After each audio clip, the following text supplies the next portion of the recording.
safety, your safety. Important, your safety. And we're going to start first with talking about open houses.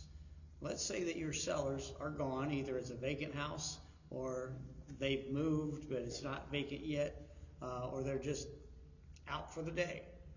When you show up to their house, you shouldn't just walk right in.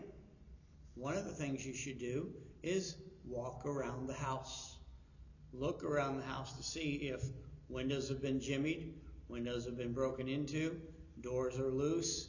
Any sign that someone has been there that might not be someone you want to be there, you can see ahead of time when you go to that house.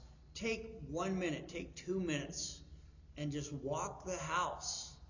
And if it so happens that the sellers are there and they're wondering what the heck you're doing, just tell them you're making sure the house is in good shape. So, just one thing to think about.